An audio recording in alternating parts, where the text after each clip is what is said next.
आहे ज्याचं नाव आहे घे भरारी तयारी स्पर्धेची तयारी जिंकण्याची। बघा, आज आपण जो घटक पाहणार आहोत तो आहे दशांश अपूर्णांक या पाठामधला। दशांश अपूर्णांक म्हणजे काय हे आपण नंतर पाहणारच आहोत, पण यामध्ये एक ट्रिक्स आपल्याला पाहायची आहे, तर ती कशी कोणती आहे आणि ती कोणत्या उदाहरणांसंदर्भात आहे ते आता आपण पाहूया। बघा, दशांश अपूर्णांकामध्ये काही गणित या प्रकारे दिलेली असतात। आपण गणित वाचूया। जर 178 गुणिले 34 बरोबर 6052, म्हणजे इथे गुणाकार करून दिलेला आहे। 178 आणि 34 याचा गुणाकार 6052 येतो, तर 60 दशांश चिन्ह 52 भागिले 17.8 याचा भागाकार किती? बघा, अतिशय सोपं उदाहरण आहे, कारण का प्रश्नामध्येच आपलं उत्तर लपलेलं आहे। बघा, प्रश्न काय विचारलेला आहे, 60.52 भागिले 17.8। तुम्ही जर नीट लक्ष दिलं तर 6052 म्हणजे 6052, इथे 60.52 म्हणजे दशांश चिन्ह दिलंय, पण हीच संख्या आपल्याला इथे दिसत आहे 6052, आणि बघा कितीने भागायचं आहे, 17.8, म्हणजे इथे 178 आहे, म्हणजे दोन संख्या आपल्या इथे आहेत, बरोबर। याचा अर्थ या दोन संख्या आहेत म्हणजे उत्तर आपलं काय असणार आहे, 34 असणार आहे। परंतु इथे लक्ष द्या, हे सर्व पूर्ण अंकामध्ये आहेत संख्या, आणि या ज्या आहेत ह्या दशांश अपूर्णांकामध्ये आहेत। मग नेमका आपलं उत्तर काय येईल, याचा भागाकार काय येईल हे आपण पाहूया। बघा, उत्तर तर आपल्याला कळालं की 34 आहे, पण त्याच्यामध्ये दशांश चिन्ह कुठे येईल किंवा दशांश चिन्ह येईल का नाही हे आपल्याला बघायचं आहे। बघा, यामध्ये आपल्याला 60.52 ला 17.8 ने भागायचं आहे।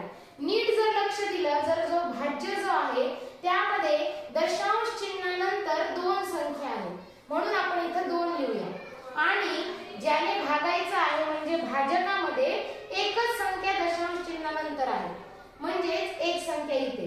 आता आपल्याला काय करायचं, याची वजाबाकी करायची, 2 मधून 1 गेला म्हणजे राहिला 1। आता आपलं उत्तर 34 आहे, तर अशा गणितांमध्ये काय करायचं आहे, म्हणजे भाज्यामध्ये जर दशांश चिन्हानंतर भाजकापेक्षा जास्त संख्या असते, म्हणजे बघा इथे दशांश चिन्हानंतर 2 संख्या आहेत आणि इथे दशांश चिन्हानंतर फक्त एक संख्या आहे, म्हणजे भाज्यामध्ये दशांश चिन्हानंतर जास्त संख्या आहे, तर अशा वेळी काय करायचं आहे, दशांश चिन्हानंतर येणाऱ्या संख्येचा म्हणजे होणाऱ्या अंकांची वजाबाकी करायची। याचे 2 अंक आणि याचा 1 अंक, याची वजाबाकी आपण केली आणि याचा एक उत्तर आलंय, आणि आपलं जे उत्तर आहे त्यामध्ये तितके अंक सोडून दशांश चिन्ह द्यायचं आहे। आता बघा, दशांश चिन्ह देत असताना नेहमी उजव्या हाताकडून डाव्या हाताकडे अंक सोडत जायचे, उजव्या हाताकडून सोडत जायचे, किती 1 अंक सोडून द्यायचा आहे आणि नंतर पॉइंट द्यायचा आहे, म्हणजे आपलं उत्तर आलेलं आहे 3.4 आणि आपलं पर्याय क्रमांक आहे 2। म्हणजे बघा, प्रश्नामध्येच आपलं अर्ध उत्तर होतं, त्यांनी आधी गुणाकार करून दिला होता। ज्या संख्या आहेत बघा, 6052 इथे पण आहे, इथे पण आहे, 17.8 ही संख्या इथे पण आहे, इथे फक्त दशांश चिन्ह दिलेली आहे आणि इथे पूर्ण अंकामध्ये दिलेली आहे, म्हणजे उरलं कोण होतं, 34, हेच आपलं उत्तर होतं। पण दशांश चिन्ह कुठे द्यायचं हे माहित करून घेण्यासाठी आपण काय केलं, भाज्यामधले दशांश चिन्हानंतरचे 2 अंक आणि भाजकामधला 1 अंक यांची वजाबाकी केली, त्याचं उत्तर 1 आलं, आणि जितकं उत्तर आलं तेवढे अंक सोडून दशांश चिन्ह द्यायचं, मग आपलं उत्तर इथे येणार आहे। आपण अजून एक असं दुसरं उदाहरण आता पाहूया। आता आपण तसेच दुसरे उदाहरण पाहूया। बघा, पुन्हा एकदा इथे गुणाकार दिलेला आहे आणि त्याचं उत्तर दिलेलं आहे, 154 गुणिले 18 बरोबर 2772, हा आपला गुणाकार झालेला आहे। आता काय विचारलंय हे आपण बघूया, 27.72 भागिले 1.8। आधी बघून घ्यायचं कोणत्या कोणत्या संख्या दिलेल्या आहेत। 27.72 म्हणजे आपली ही संख्या, दुसरी आहे 1.8 म्हणजेच आपली ही संख्या, म्हणजे आपलं उत्तर काय असणार आहे, 154, म्हणजे राहिलेली जी संख्या असणार आहे ते आपलं उत्तर असणार आहे। द्या. बघा 27.72 मध्ये दशांश चिन्हानंतर दोन संख्या आहेत आणि इथं दशांश चिन्हानंतर एक संख्या आहे. म्हणजे 2 मधून 1 वजा केला तर पुन्हा एक उत्तर राहतंय. मगाशी आपण जसं पाहिलं की उजवीकडून डावीकडे अंक सोडत जायचे. किती अंक सोडायचे? आपल्याला एकच अंक सोडायचा आहे, म्हणून या 4ला सोडून दिलं आणि इथं दशांश चिन्ह दिला. अशा प्रकारे आपलं उत्तर 15.4 आलेलं आहे. त्या उदाहरण पाहूया.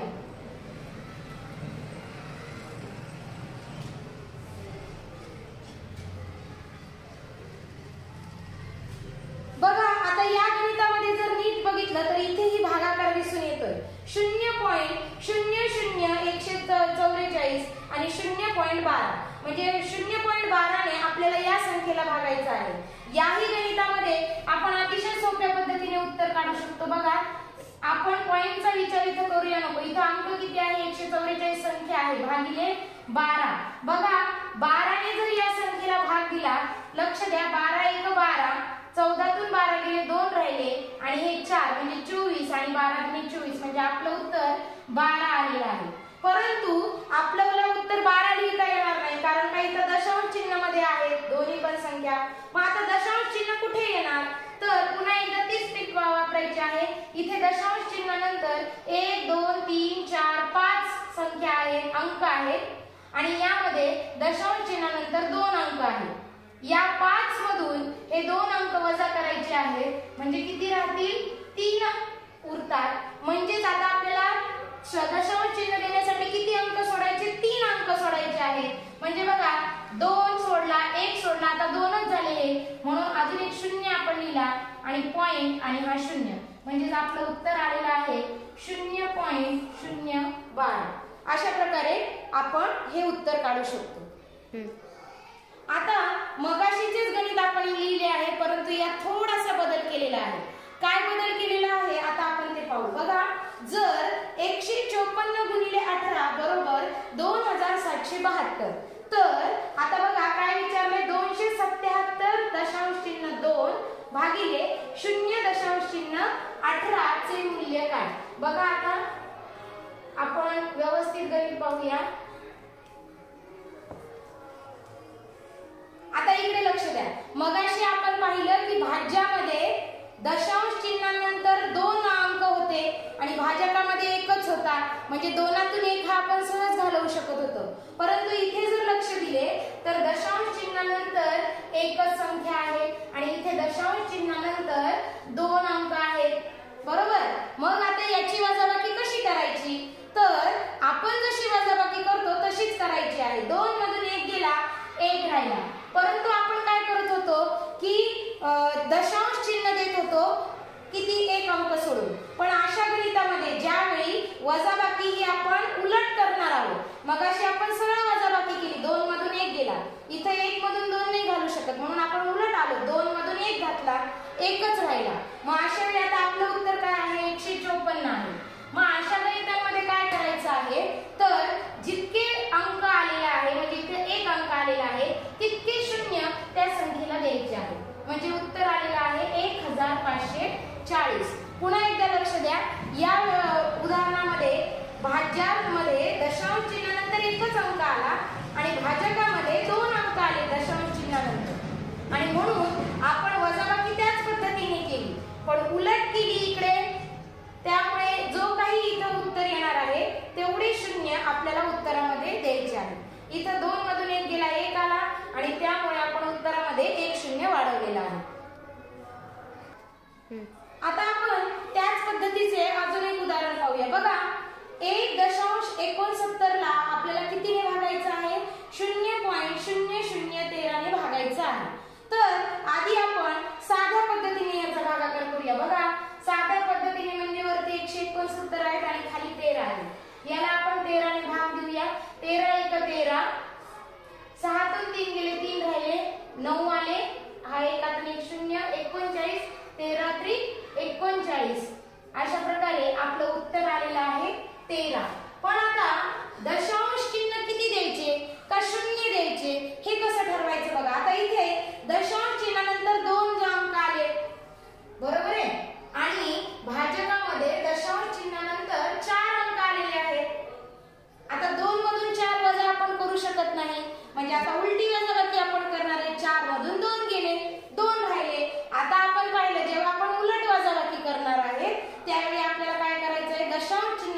मांडतात तेवढे शून्य आपल्याला द्यायचे आहे. 4 मधून 2 गेले, 2 राहिले, म्हणजेच आपल्याला 13 वर किती शून्य द्यायचे आहेत? 2 शून्य द्यायचे आहेत. हे आपलं उत्तर आलेलं आहे.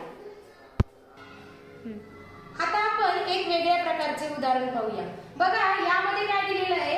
8.5 भागिले 1.7. सर्वात पहिल्यांदा आपल्याला काय करायचं? इथे तर उत्तर दिलेलं नाही, त्यामुळे आपल्याला आधी उत्तर काढायचे. म्हणून आपण आधी 85 ला 17 ने भाग देणार आहे. म्हणजे कोणत्याही दशांश चिन्हाचा उपयोग न करता सरळ सरळ संख्या लिहून आधी भाग देऊन घेऊया.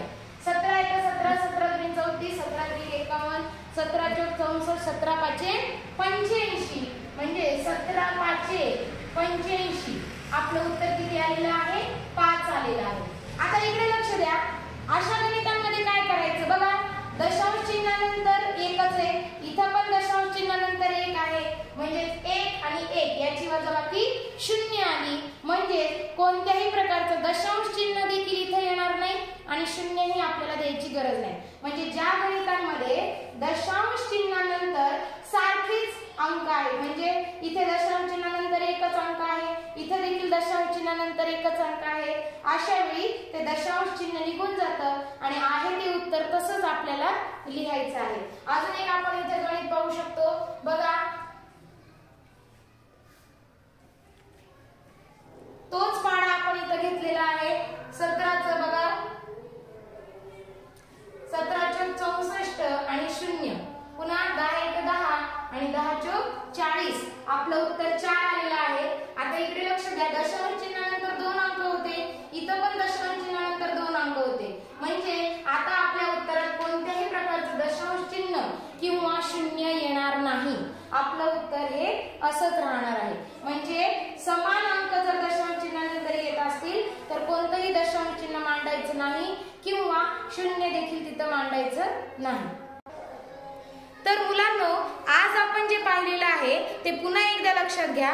दशांश अपूर्णांकामध्ये जर भाज्यामध्ये दशांश चिन्हानंतर भाजकापेक्षा जास्त अंक असतील तर त्या अंकांची मोजून वजाबाकी करायची आहे आणि जे काही उत्तर आलं असेल तेवढे अंक सोडून उत्तरामध्ये दशांश चिन्ह द्यायचं आहे.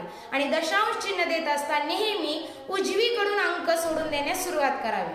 त्यानंतर जर भाज्यामध्ये भाजकापेक्षा दशांश चिन्हानंतर कमी अंक असतील तर उलट वजाबाकी करून जे काही उत्तर येईल तेवढे 0 आपल्याला उत्तरामध्ये मांडायचे आहेत. आणि त्यानंतर शेवटी जर दशांश चिन्ह भाजकामध्ये आणि भाज्यामध्ये या दोन्ही ठिकाणी दशांश चिन्हानंतर सारखेच अंक असतील तर अशा वेळी उत्तरामध्ये कोणत्याही प्रकारचं दशांश चिन्ह किंवा 0 येणार नाही याची खात्री करावी. आणि अशा प्रकारे आपलं उत्तर अगदी काही सेकंदात निघू शकतं. आपण आपल्या या अध्ययन मालिकेला लाईक करा, शेअर करा आणि सबस्क्राईब करा.